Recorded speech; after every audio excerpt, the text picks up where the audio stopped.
Masjidil Haram, Masjidil Aqsa itu yang membangunnya langsung adalah malaikat yang diperintahkan langsung oleh Allah. Masjidil Aqsa itu ada keberkahan, ada cahaya, ada suasana ruhani, kondisi jiwa kita yang merasakan keberkahan itu di saat kita salat dan masuk di dalamnya, dan rasa ruhani itu berbeda dengan yang ada di Ka'bah dan yang ada di Masjidil Nabawi, karena sebabnya adalah Masjidil Aqsa itu adalah tempat salat para nabi, para malaikat yang imamnya adalah Nabi kita Muhammad sallallahu alaihi wasallam. Ada seorang dokter, Pak, sibuk dia mengurus jenazah dan orang sakit di rumah sakit di Gaza itu. Ya sibuk dia. Tiba-tiba masuk ke sebuah bilik, ke sebuah kamar. Ternyata di kamar itu putri kandungnya sendiri yang sudah meninggal. Macam mana rasanya itu, Pak? Ya, dia di rumah sakit itu menolong orang ya. Mana yang perlu diperban, mana yang perlu disuntik, mana yang perlu dibersihkan. Sibuk dia. Ketika masuk ke bilik itu ternyata yang dia jumpai adalah mayat putrinya sendiri. Macam mana tuh, Pak? Ya, kalau kita lanjutkan, kalau kita bayangkan betul, meniti air mata kita. Tanah Palestina ini dulunya disebut dengan negeri Syam. Jadi yang negeri Syam dulu itu pada hari ini pecah menjadi 4 negara.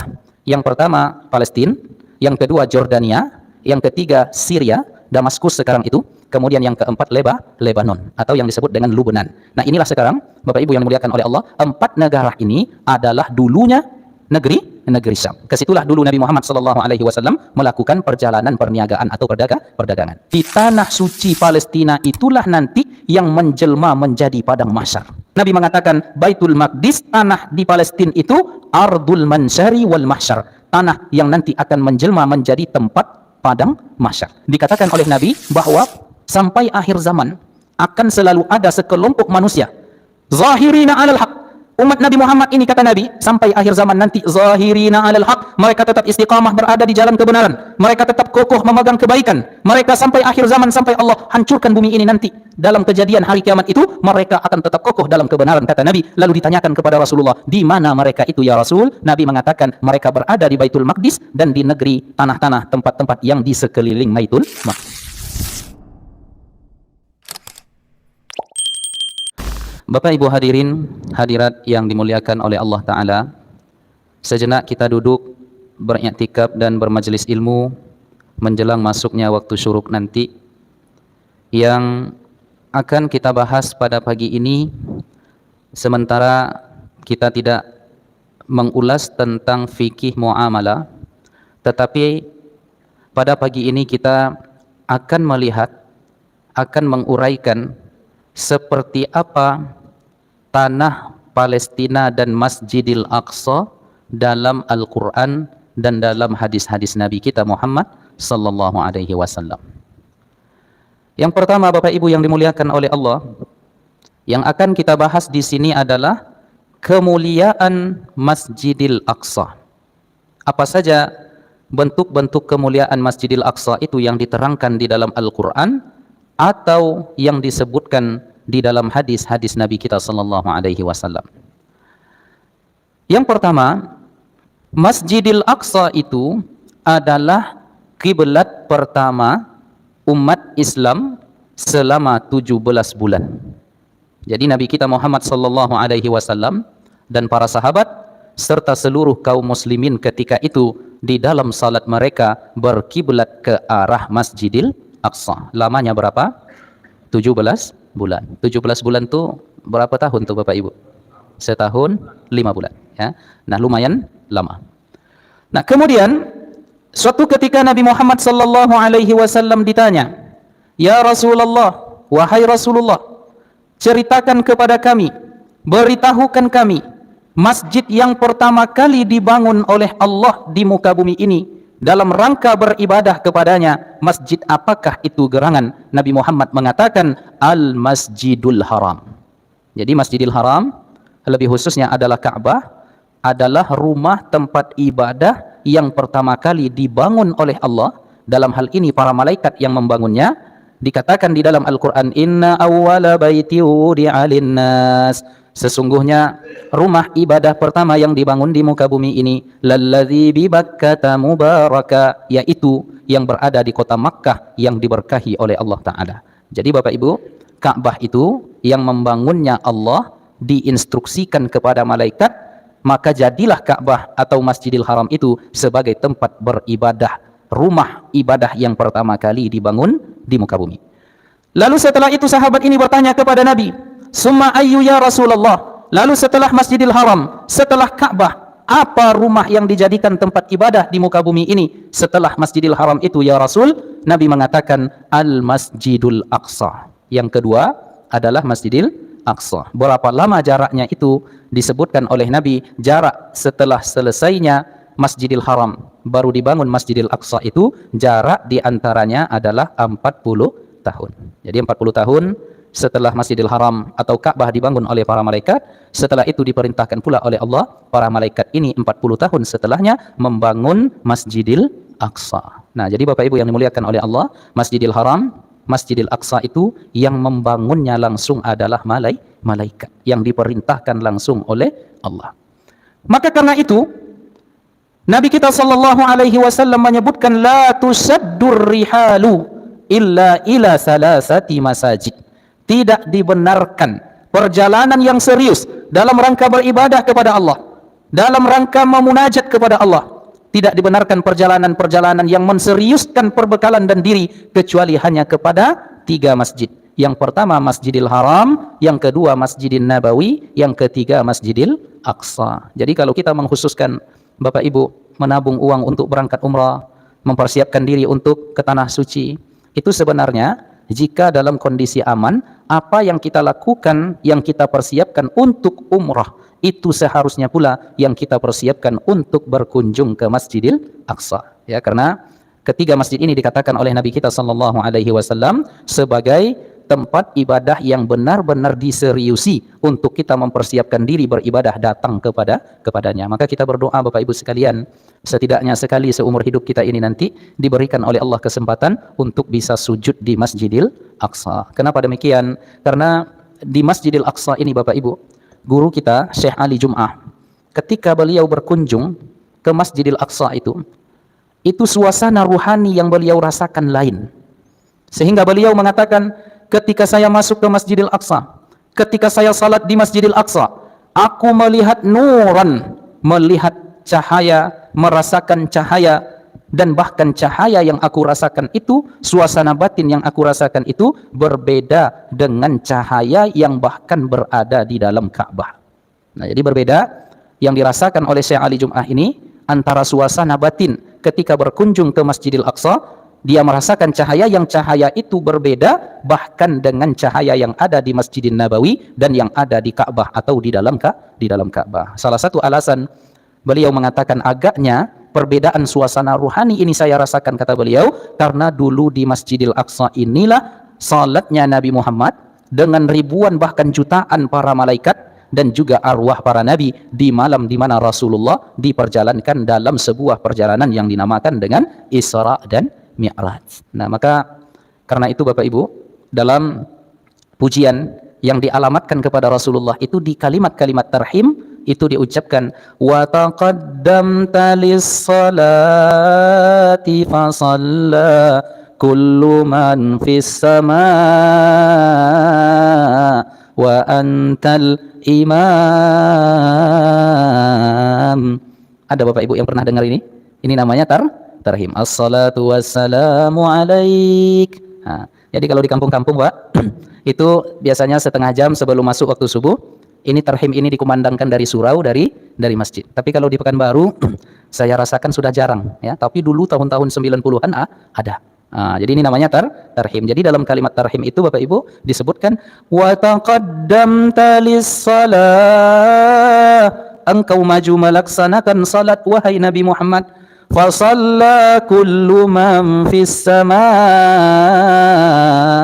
maka ikutlah salat seluruh malaikat yang berada fis sama, di langit itu, dan begitu juga arwah para nabi.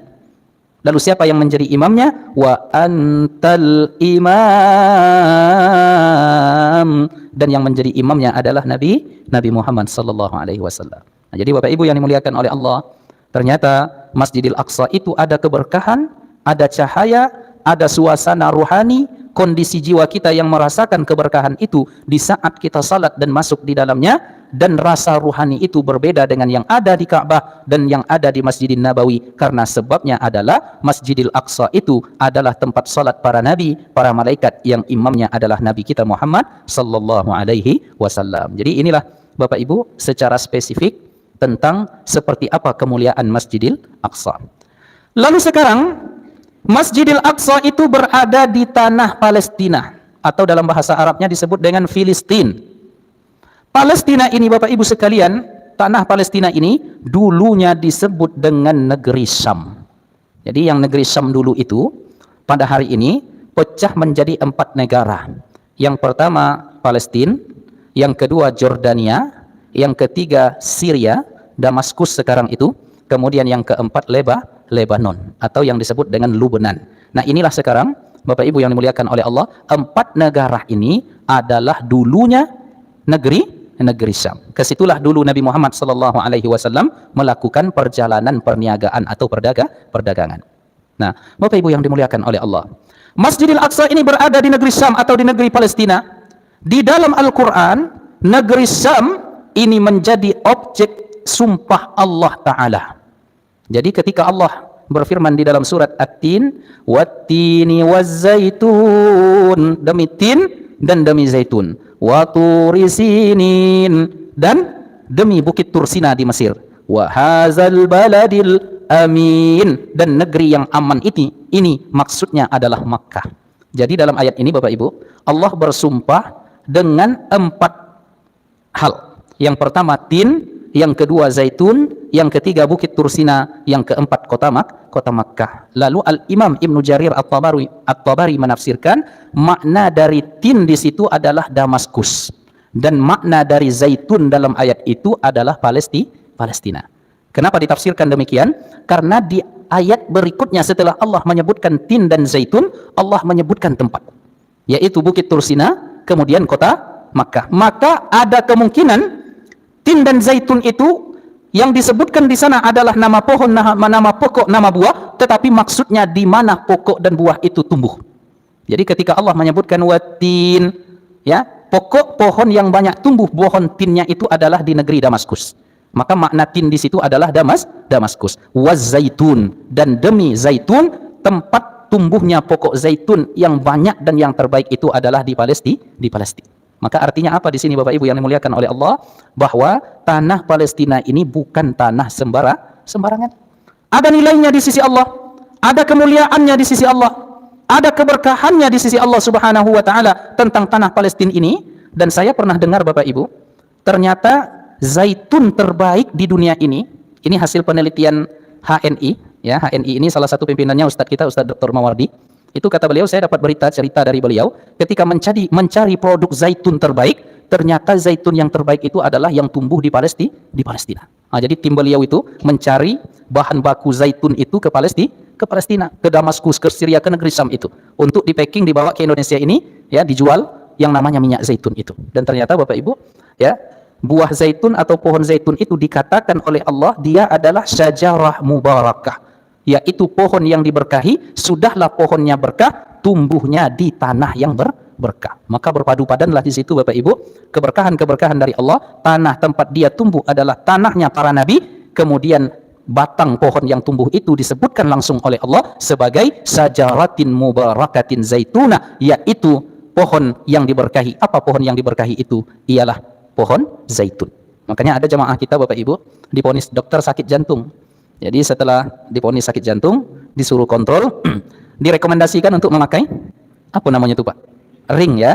Nah, jadi berkelakarlah bapak kita ini, beliau orang Rohul. Tidak mau dia dipasang ring itu. Jadi katanya, tidak usahlah dokter, katanya. Biasanya cincin itu dipakainya di jari, tidak di jantung dong katanya. Nah, jadi saya mau pakai cincin ring itu di jari saja. Ditolaknya Bapak Ibu. Akhirnya apa? Akhirnya dia tak minum obat apa-apa, dirutinkannya meminum minyak zaitun. Entah dari mana beliau dapat arahan diminumnya minyak zaitun. Jadi katanya, Ustadz, saya bangun pagi itu 4-5 sendok makan minum minyak zaitun dulu.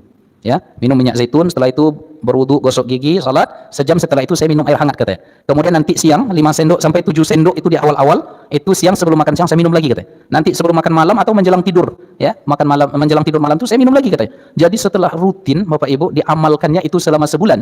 Bulan depannya itu dia kontrol lagi ke dokter. diperiksa lagi sama dokter. Ternyata bersih semuanya, Pak. Ya, bersih pembuluh-pembuluh darah yang beralamat ke jantung itu semuanya bersih. Plak-plaknya, kolesterolnya yang menyumbat-nyumbat itu bersih. Nah, jadi rupanya saya dari situ semakin yakin waktu itu ini pohonnya tumbuh di negeri yang berkah, pohonnya dan segala produk yang lahir dari pohon itu adalah berkah. Karena Allah sebut sendiri, pohonnya berkah, minyaknya berkah, buahnya berkah, tumbuh di tanah yang diberkahi oleh Allah. Nah, jadi kalau ada Bapak Ibu yang punya keluhan ya tentang itu, boleh juga nanti diamalkan, rutin meminum minyak zaitun. Ya, saya pernah divonis kekentalan darah, Pak. Ya, kekentalan darah. Ini gawat nih Ustaz katanya. Tapi saya alhamdulillah dapat informasi dari kawan-kawan, rutin saja minum minyak zaitun. Ya, minum minyak zaitun sebulan rutin. Setelah itu Bapak Ibu cek bulan depannya itu alhamdulillah tingkat kekentalannya itu menurun. Ya, akhirnya sudah encer ya hampir normal kembali. Jadi Bapak Ibu ada juga jamaah kita di Jakarta sudah diponis penyakit diabetes. Ya. Nah, tipe berapa saya tidak tahu. Ternyata obatnya kata beliau setelah rutin minum minyak zaitun pagi hari itu, pas bangun itu minum 2-3 sendok, itu ternyata menormalkan kadar gula darahnya. Jadi ternyata banyak manfaat. Jadi bolehlah Bapak Ibu nanti untuk mencoba mewiridkan minum minyak zaitun yang tumbuh di tanah yang berkah dari pohon yang berkah. Nah, tapi saya tak jualan di sini maksudnya Bapak Ibu. Ya, maksudnya silakan ya dikonsumsi bagi kita yang mungkin perlu untuk itu. Nah, jadi Bapak Ibu yang dimuliakan oleh Allah, kita membahas ini bahwa negeri Syam itu atau Baitul Maqdis secara khusus dikatakan oleh Al-Imam At-Tabari itu makna dari watini waz zaitun. Zaitun itu adalah negeri Palestina atau maksudnya Baitul Maqdis atau maksudnya adalah Masjidil Aqsa. Lalu selanjutnya sebagaimana yang kita uraikan tadi, tanah Syam atau negeri Palestina ini adalah bumi yang diberkahi.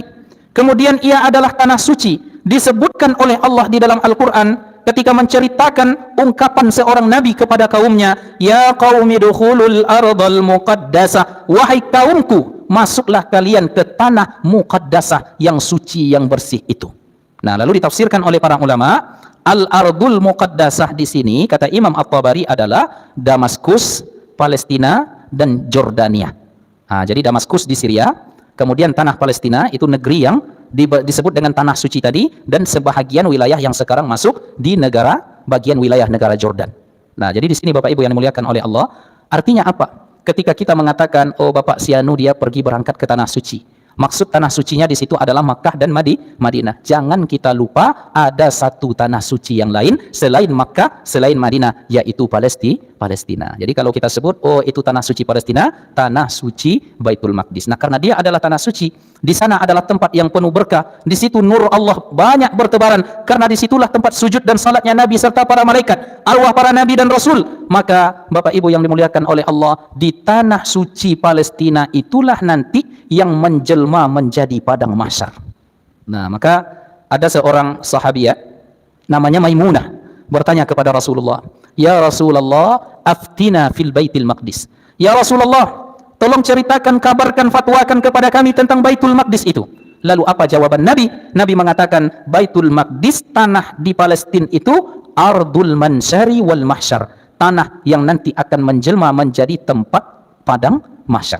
Cuma teknisnya nanti seperti apa, wallahu a'lam. Karena ini berita gaib, kita hanya mengatakan sami'na wa ata'na. Jadi negeri itulah nanti yang dihamparkan oleh Allah menjadi padang mahsyar. Lalu Nabi mengatakan, apabila kalian mampu untuk salat di dalam Baitul Maqdis itu, salatlah. Kenapa? Karena salat di situ ka'alfi salatin, pahalanya lebih kurang sekitar 1000 kali salat dibanding sembahyang di tempat yang lain. Dalam satu riwayat 500 kali, dalam riwayat ini 1000 kali. Tidak terjadi pertentangan. Artinya apa? Setelah Masjidil Haram, setelah Masjidil Nabawi, yang ketiga adalah Masjidil Aqsa. Maka dikatakan dalam sebuah hadis yang lain, yang terakhir yang menunjukkan kemuliaan Baitul Maqdis ini Bapak Ibu, dikatakan oleh Nabi bahwa sampai akhir zaman akan selalu ada sekelompok manusia zahirina 'alal haq. Umat Nabi Muhammad ini kata Nabi, sampai akhir zaman nanti zahirina 'alal haq, mereka tetap istiqamah berada di jalan kebenaran, mereka tetap kokoh memegang kebaikan, mereka sampai akhir zaman, sampai Allah hancurkan bumi ini nanti. Dalam kejadian hari kiamat itu mereka akan tetap kokoh dalam kebenaran, kata Nabi. Lalu ditanyakan kepada Rasulullah, di mana mereka itu ya Rasul? Nabi mengatakan mereka berada di Baitul Maqdis dan di negeri tanah-tanah tempat-tempat yang di sekeliling Baitul Maqdis. Nah, jadi artinya apa Bapak Ibu?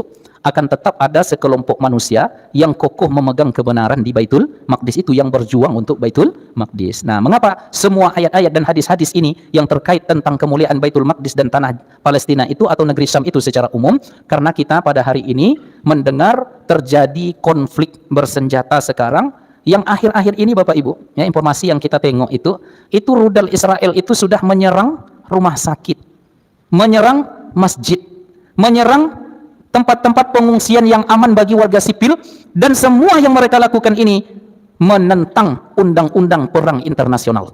Bahkan Pak Jokowi sudah mengeluarkan press release dan mengutus langsung Menteri Luar Negeri kita Bu Menlu Retno untuk berangkat ke Jeddah menghadiri konferensi membahas bagaimana menyelesaikan persoalan di Palestina ini sekarang.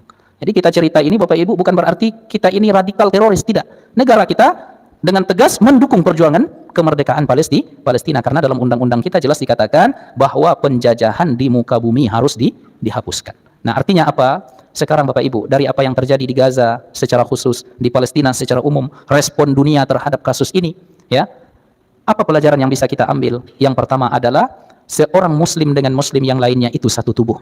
Apabila ada bahagian tubuh yang sakit, yang lain merasakan juga. Artinya apa yang terjadi di sana menyebabkan kita merasa bahwa mereka adalah saudara-saudara kita. Maka yang muncul sikap kita, ya, yang paling mudah dan yang paling murah adalah doakan mereka.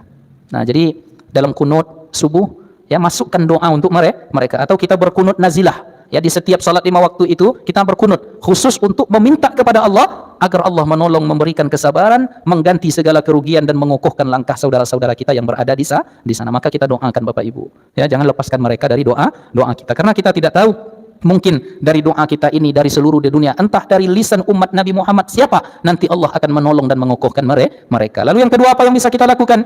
Ya, ada informasi dari warga Indonesia di sana, namanya Bang Onim, orang Halmahera, Maluku. Ya, dia menikah dengan wanita Gaza, tinggal di sana. Yang dibutuhkan oleh rakyat Gaza itu, Palestina itu sekarang, karena air di stop, listrik dimatikan, ya, bahan makanan itu ditutup aksesnya, itu yang dibutuhkan air, ya, makanan dan lain sebagainya, itu amat sangat dibutuhkan. Artinya jika kita bisa menyumbang, maka menyumbanglah dengan harta kita. Ya, tetapi perlu diingat Bapak Ibu, tengoklah nanti lembaganya yang betul-betul lembaga yang dipercaya dan kredibel. Jangan nanti nyumbang ternyata tak sampai barang tuh. Ya, jadi ada, ya, informasi-informasi tentang itu ikut tanya kemana kalau kita ingin menyumbang. Ya, jadi setidaknya ada kontribusi kita Bapak Ibu. Jadi dulu ketika terjadi genosida tahun 2008, itu saya saat itu masih di Mesir, yaitu palang merah bulan sabit Indonesia, dunia Arab ketika itu, ya, karena genosidanya luar biasa di Gaza ketika itu, membutuhkan banyak kantong darah Pak. Jadi ikutlah kami mahasiswa Indonesia menyumbangkan darah untuk dibawa ke Palestina. Jadi kalau Allah tanya nanti, ya, apa yang kamu sudah buat, saya jawab nanti, Pak, darah saya insya Allah sudah pernah mengalir di tubuh para, ya, saudara muslimku yang ada di Palestina. Jadi apa yang bisa kita bantu, kita bantu. Nah, kemudian yang terakhir Bapak Ibu, apa yang terjadi di sana kita jadikan cermin bahwa apapun musibah yang kita alami di negeri kita ini, apakah itu sakit kita, banyak masalah hidup kita, banyak cobaan yang ditimpakan kepada kita, belum ada apa-apanya dengan yang mereka rasakan di sana. Jadi tidak ada apa-apanya Bapak Ibu, ya. Jadi jadikan ini cermin bagi kita supaya kita tetap sabar, tetap kokoh jika ternyata kita sedang diuji oleh Allah sekarang. Sakit misalnya, banyak hutang, masalah, stres misalnya, atau, ya, banyak persoalan hidup yang kita rasakan. Nah, maka ingat lagi Bapak Ibu, apa yang kita rasakan ini belum ada apa-apanya dengan yang mereka rasakan di sana. Jadi ada seorang dokter Pak, sibuk dia mengurus jenazah dan orang sakit di rumah sakit di Gaza itu. Ya, sibuk dia, tiba-tiba masuk ke sebuah bilik, ke sebuah kamar, ternyata di kamar itu putri kandungnya sendiri yang sudah meninggal. Macam mana rasanya itu Pak? Ya, dia di rumah sakit itu menolong orang, ya, mana yang perlu diperban, mana yang perlu disuntik, mana yang perlu dibersihkan, sibuk dia. Ketika masuk ke bilik itu ternyata yang dia jumpai adalah mayat putrinya sendiri. Macam mana tuh Pak? Ya, kalau kita lanjutkan, kalau kita bayangkan betul, menitik air mata kita. Itu duduk dia langsung, ya. Ya Allah, kalau saya pun tak sanggup lagi menceritakan itu. Banyak cerita-cerita, ada anak yang, ya, kehilangan ayah dan ibunya kecil-kecil, sudah yatim piatu, tak ada makanan, yang dimakannya rumput yang tumbuh di tanah itu Bapak Ibu. Mungkin agaknya, ya, rumput itu dibuat oleh Allah lebih manis, lebih nikmat daripada makanan kita yang ada hari ini, makannya saja. Ya, begitu. Jadi apa yang kita rasakan di sini belum ada apa-apanya dengan yang mereka rasakan. Maka kita bersyukur kepada Allah di sini, atau kalau ada ujian dari Allah kita bersabar. Ada sahabat saya kuliah S3 di Malaysia, orang Palestina, sekeluarga, dia sama istrinya kuliah S3 di USIM, University Islam Science Malaysia. Jadi sebelum konflik kemarin dia pulang sekeluarga bawa ketiga anaknya, dia dan istrinya. Ternyata sampai di sana perang dan dia menjadi korban. Jadi merupanya itulah pulang terakhir ke negerinya dia. Dan banyak cerita-cerita yang kalau kita ikuti, kalau kita baca, kalau kita renungkan, apa yang mereka rasakan di sana tak ada apa-apa dengan yang kita rasakan di sini. Kenapa? Karena memang mereka itu sudah mempersembahkan jiwa dan raganya itu untuk Allah dan demi merdekanya Al-Aqsa. Jadi kalaupun mati, matilah, tidak peduli lagi mereka. Kalau awak kan mati itu masih takut, Pak. Iya enggak, Pak? Awak kok termasuk ambo sendiri. Kalau datanglah malaikat Israel, kini kau mungkin awak kecil, pending dulu. Masih takut mati, tapi kalau mereka mati itu yang dikejar ya. Iman seperti apa itu? Ya, iman seperti apa yang mereka punya. Jadi Bapak Ibu, jadikan mereka ini sebagai cermin kita. Doakan jika ada harta berlebih, bantulah mereka. Mudah-mudahan itulah nanti jawaban kita kepada Allah bahwa kita peduli kepada saudara-saudara kita. Tidak ada ceritanya dalam perang itu Bapak Ibu rumah sakit menjadi target. Ya, rumah ibadah menjadi target. Orang-orang yang tak bersalah menjadi target. Nabi mengatakan kalau kalian berjihad, jangan rusak rumah ibadah, kata Nabi. Kalau ketemu di dalamnya rahib pendeta yang sedang beribadah, jangan dijadikan sebagai target. Jangan libatkan bunuh orang-orang yang tidak ikut dalam berperang. Jangan potong pohon. Begitu makhluk hidup, ya, pohon itu tak boleh dirusak ketika kalian berjihad. Jadi coba bayangkan, begitulah Islam mengatur. Kalau jumpa orang-orang tua, anak-anak kecil selamatkan, kata Nabi. Karena mereka tidak berdosa, tidak terlibat. Nah, sekarang mereka Bapak Ibu rumah sakit yang jadi target. Orang anak-anak kecil yang menjadi target. Allahu Akbar. Jadi kita miris melihatnya, maka kita doakan, kita bantu dan jadikan mereka sebagai cermin kita. Mudah-mudahan semakin kuat iman kita jika datang cobaan-cobaan hidup kepada kita. Itulah barangkali Bapak Ibu, ya, renungan-renungan yang bisa kita bincangkan pada pagi ini. Saya semalaman ini agak tak nyenyak tidur, Pak. Kenapa? Karena ratusan kontainer bantuan dari Mesir, ya, air bersih, makanan, pakaian, selimut, itu sedang menuju perbatasan, ya, masuk ke Gaza. Tetapi perbatasan ditutup oleh Mesir. Entah macam mana ini. Entah lain aja perasaan. Tapi pagi ini dapat berita, insya Allah 20 kontainer hari ini sudah diizinkan masuk ke perbatasan itu. Jadi itulah, ya. Jadi mudah-mudahan nanti kepedulian kita ini, ya, memberikan kita syafaat di akhirat nanti, tanda kita mencintai saudara-saudara kita yang mereka penuh berkah, yang hidup di tanah yang penuh berkah demi mempertahankan masjid yang penuh berkah. Amin amin ya rabbal alamin. Mohon maaf Bapak Ibu, tidak ada tanya jawab karena saya buru-buru pada pagi ini, tugas negara mengantarkan anak sekolah. Ya, demikian, mohon maaf lahir dan batin. Semoga barakah hendaknya kehidupan kita. Amin ya rabbal alamin. Kita tutup dengan salawat kepada Nabi kita Muhammad sallallahu alaihi wasallam.